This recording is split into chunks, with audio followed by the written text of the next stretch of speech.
Radical, dude. Yeah, that's one of the lines that I remember from watching this TV show. If you can tell me what the TV show, who the TV character is, and also tell me radical, dude, next time you see me. Well, let's just say I dare you to.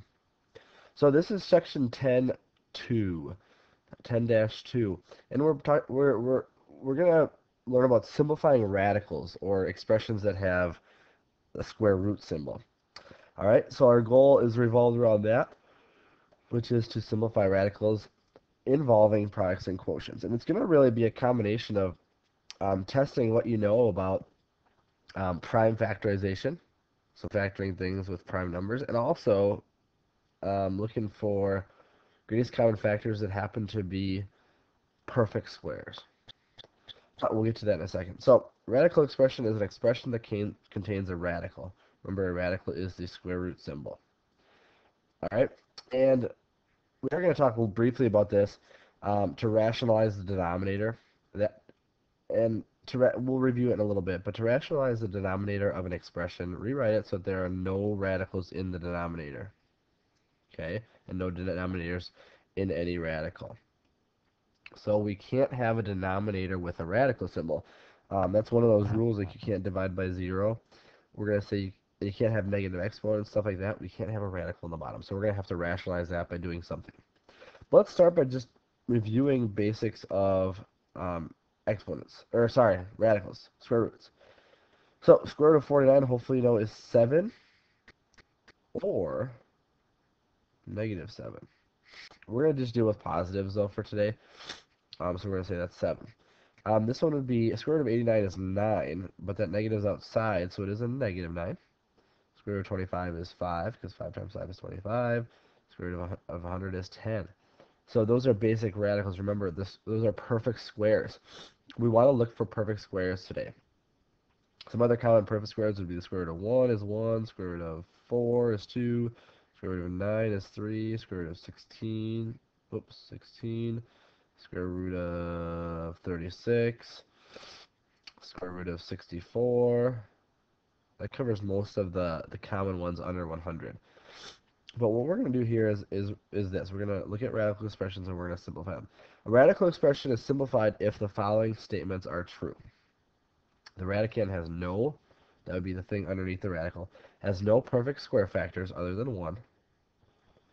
There are no fractions, and no radicals appear in the denominator of a fraction. So, here's some examples of simplified radicals. So, we can have this as a fraction because there's no radical in the fraction. 3 times the square root of 5. We say that as you say 3 square roots of 5. I'm going to put that up here, just so you know how to say it. When I say 3 square roots of, whoops, sorry about that.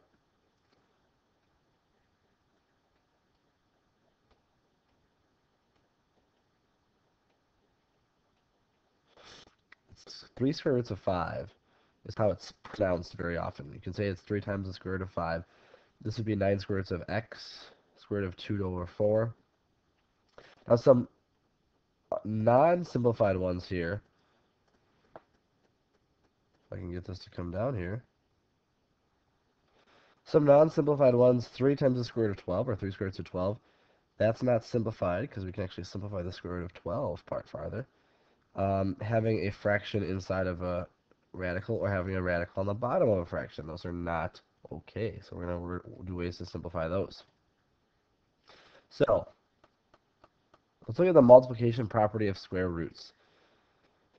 The multiplication property of square roots basically says, if you have, let's look right here, if you have the square root of something times something, you can break it apart and kind of distribute that square root to the two parts inside. So like the square root of 48 here could be 16 times 3 would get you to 18, or 48, so you have the square root of 16 times the square root of 3.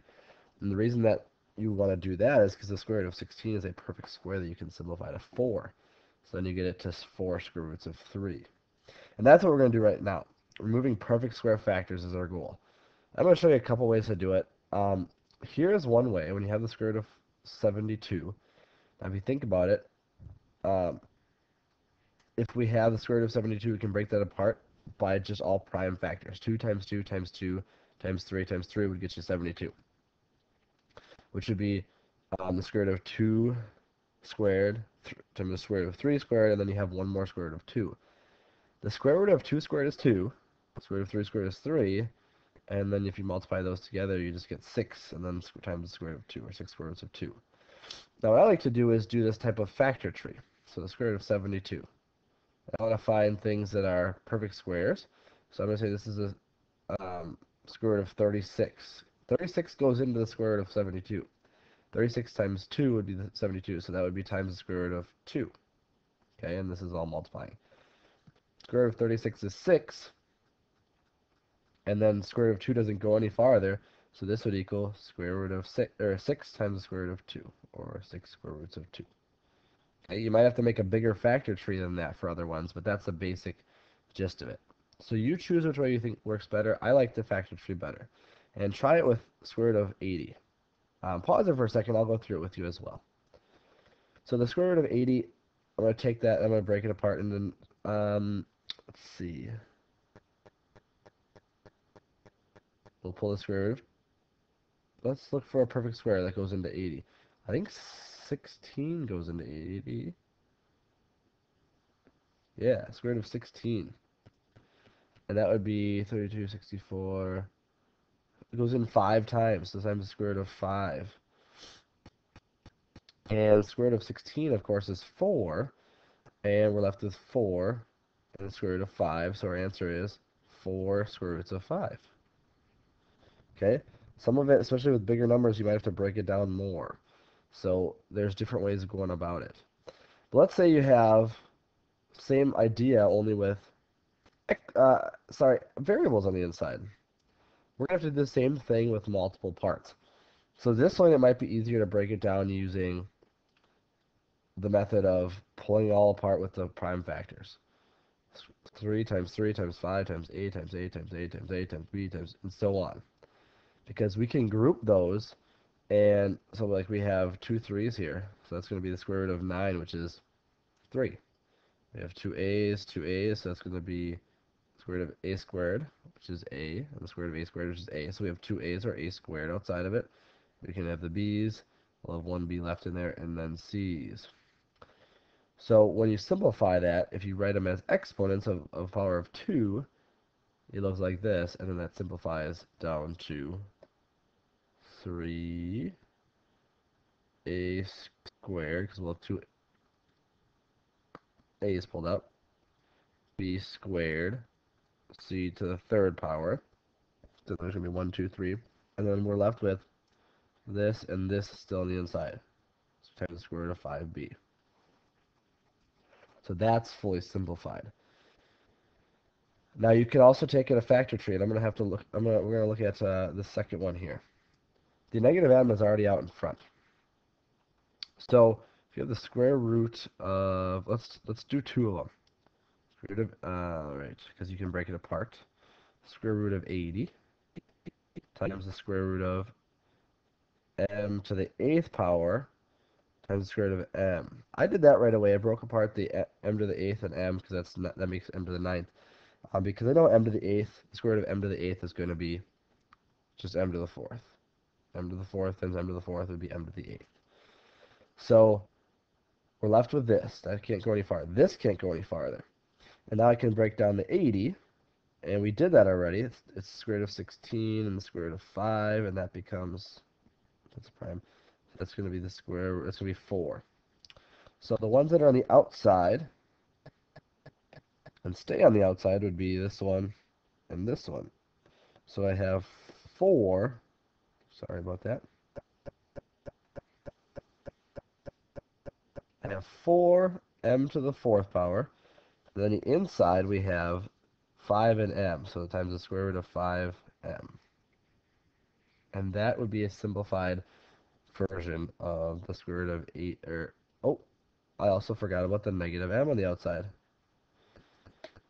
So we put this as a negative, and we have another m on the outside, so it's m to the 5th. That's the simplified version of it. That's the basics of simplifying radicals. Now what we're going to do here is take a look at when we're multiplying two expressions. It's really kind of what we were doing already because we were already breaking it apart, breaking things apart. But sometimes when you have an expression like this where we're multiplying, you can't really break down it with the 14 and the 7. You can break down the t squared because the square root of t squared is just t.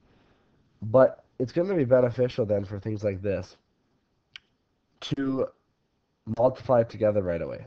So like this, we have 2 square roots of 7t times 3 square roots of 14t squared. To do that, let's take the ones on the outside, and we make 2 times 3 is 6.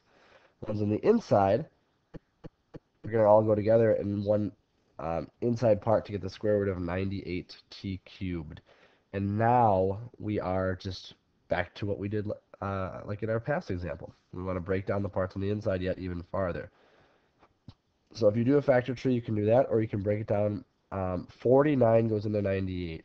49, square root of 49 is 7. And also t squared, you can pull out, and that's going to be the square root of t squared is t. So this part is going to be coming out as 7 and t, which would make 6 times 7t, which is 42t. The 2t stays in there because that can't be simplified any further, and this would be your simplified answer when you have it fully simplified. So again, if you'd like to try that, I have an example here for you, or you can just follow along and go through another example, because we have 3 of them actually. I want to make sure you understand this when we're multiplying. Okay? So I'm going to take the inside parts, and I'm going to multiply them together. So we have 3 times the square root of 6 times 18, and 6 times 18 is 108. Now I want to break down the 108 part, so I can see if there's any whole number factors in there, or perfect square factors. Let's do 108 divided by 2 would be 54. That's not a perfect square. Let's do divided by 3. Aha! So I get 36. So that means I have the square root of 36 and the square root of 3. Square root of 36 I know is, and this one's already out in front, I know is 6, and this is going to be the only one on the inside. So then our result is going to be whatever 3 times 6 times the square root of 3 is, and that would equal 18 square roots of 3.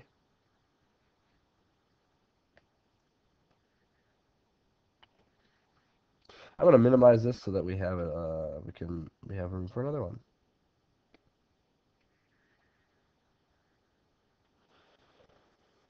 Second one. Everything's on the inside, so we're going to write it as square root of 2 times 9 is 18. A squared and a cubed would be a to the 4th power. So I know this, that we're going to first break this apart into the square root of 18 and the square root of a to the 4th power. The square root of a to the 4th power is a squared. So we're good there. Square root of 18, we're going to break down into the square root of 9 times the square root of 2. Square root of 9, of course, is, oops, there's nothing left. That's just 3.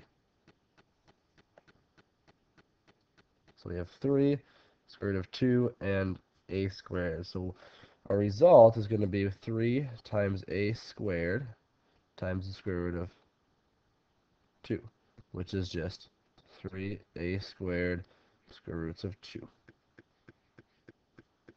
Okay? Again, this is kind of a weird little, it's a weird thing simplifying radicals. But the more practice you do, the more you get the hang of it, and the more it makes sense. All right?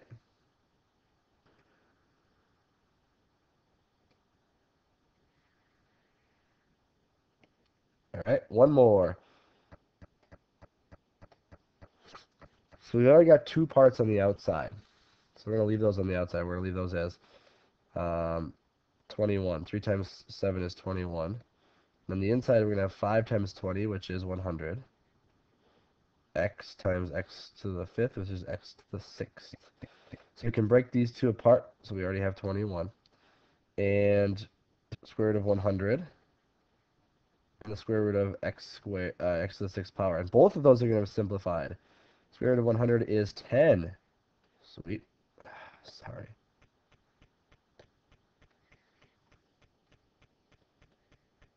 And the square root of x to the sixth power is x to the third power. Because x to the third times x to the third becomes x to the sixth. So there's nothing on the inside of a radical anymore. So our answer is just going to be 21 times 10 times x cubed, which equals 210 x cubed. And there it is.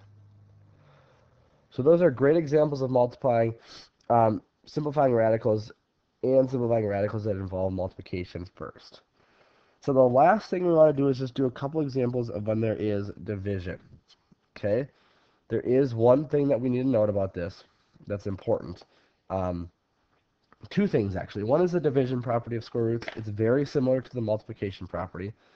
If we have the square root of a quotient, like a over b, that's equal to the square root of a over the square root of b. So an example would be if you have the square root of 36 over 49, that is the same thing as the square root of 36 over the square root of 49, which equals 6/7. Now, when you're simplifying things within radicals, we want to use that property. Okay? So an example, square root of 64 over square root of 49, we have broken down there, and that just becomes 8 over 7. Simplify each of those. Now, if you have the square root of 8x cubed over the square root of 50x, we can also break that down. But if we can simplify anything on the inside first, we want to simplify anything on the inside. Because the x's, we have one will cancel out there, and this will become 2. We can also reduce the fraction on the inside a little bit. Divide both sides by both the top and the bottom by 2, and we get 4 over 25. So you're left with 4x squared over 25. Okay, now if you break that apart, separate that using the division property of x square roots, we have the square root of 4x squared over the square root of 25, and that is going to simplify nicely by doing the square root of 4 times the square root of x squared over the square root of 25. And those all simplify so that there are no radicals. So we have 2x over 5 is our final result. Okay, why don't you try that before we get to one last thing?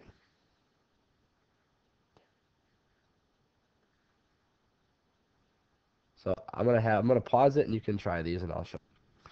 All right, first one simplified nicely. It just becomes square root of 144 over the square root of 9, which is 12 over 3. Or if you divide it out, it's 4. Second one, you could simplify the inside first. So I reduced the a over a cubed to just being nothing on the top over a squared. I think I just changed it to an x. Sorry about that. And then the 36 over 4, you could reduce before or after. I reduced it before, and I just got 9, so that stays on top. And then when I simplify it, you end up getting 3 over x. And then one of the farthest right is the most challenging one, but still works to simplify the top and the bottom, or try to put the square root on the top and the bottom using the division property of square roots. And then breaking apart the top, you get 5y, and then there's 1y left under the radical. So 5y, square roots of y, over z. So what happens if you do have a radical left under or on the denominator? That's where this comes in. Rationalizing the denominator is a method used to eliminate radicals from the denominator of a fraction. So if possible, reduce the fraction first. Again, we want to always do that. Use the division property of square roots. And then to remove a radical from the denominator, if you have one yet, multiply the original by that radical over itself. So here's an example. If you have the square root of 120 over 80, you can simplify that and you have the square root of 3 over 2. Okay? But then when you break that apart, it is the square root of 3 over the square root of 2. You can't have a radical on the bottom. But what you can do is multiply this thing. Really, the only legal thing you can do is multiply by 1 because it doesn't change it. And if you know anything about 1, if you have a fraction where it's the same denominator and numerator, that's the same as 1. Like 3 over 3 is 1. So we're going to multiply by the square root of 2 over the square root of 2, because that would reduce to 1, and it wouldn't actually change it at all. But it's going to help us get rid of the denominator, of a radical on the denominator. So when you multiply that now, if you multiply across, this would be the square root of 6. 3 times 2 is 6. Over the square root of 4, which just equals the square root of 6 over 2. And we have no radical in the bottom anymore. That's what it means to rationalize um, the denominator, making it so it's a rational number and not an irrational number with a radical. So I know that was only one example, so if you want to try it on your own, go ahead and pause it. Otherwise, I have a couple examples here that I'm going to go through right now. And I know the video is getting kind of long, but this is the last examples for you. Okay? Similar to the last one, we're going to get rid of the denominator, so we have to multiply it by the square root of 3, because the square root of 3 times the square root of 3 is going to make it square root of 9. So if we do that on the top and the bottom, oops, sorry, 3 is under there, you end up getting square root of 6 over the square root of 9, and that equals the square root of 6 over 3. Now that is reduced, and there is no radical in the denominator. Alright, this is all supposed to be underneath the denominator here. So we're going to multiply the square root of 18m on both the top and the bottom. Okay? Now when we do that, we're going to have the square root of whatever 5 times 18, I think it becomes 90. And then you still have an m. Okay? And on the bottom we have the square root of, well, it's going to reduce to being just 18m. If you notice the pattern, it'll be like 3 something, but when you simplify it, it'll just be 18 and m. Now this is great because we have no radical in the denominator, but we can still simplify the top. This can be reduced a little bit. So if we break that apart, we have the square root of, let's do the square root of 9 times the square root of 10m. 10m is going to stay in there. Square root of 9 is 3. Let's extend this a little bit. So we have the 3 square roots of 10m over 18 times m. And it's still not done because 3 over 18 can be reduced here to 1 over 9. So we end up getting 1 square root of 10m over 9m. A lot of different ways you can simplify this, and that would be fully simplified now, though. Okay? Let's go back to number 3 then, which is actually going to be a little bit simpler. So we end up getting the square root of 7x over the square root of 3 when you break it apart. And to simplify that, to get rid of the denominator, we're going to multiply by the square root of 3 on top and bottom. And you end up with square root of 21x, and I don't think 21 can be simplified at all, over the square root of 9, and that would be square root of 21x over 3. Now, you may ask, why can't you reduce 21 over 3? And the reason is because 21 is under a radical and a 3 is not. They either have to both be under a radical or neither be under a radical. Okay? And that is how you reduce it when there is division. So, as a closing question, see if you can remember how to just simplify a basic 124 using the prime factorization. But that takes us back to our learning target of simplifying radicals that involve products and quotient. It is radical, dude. Have a great rest of your day.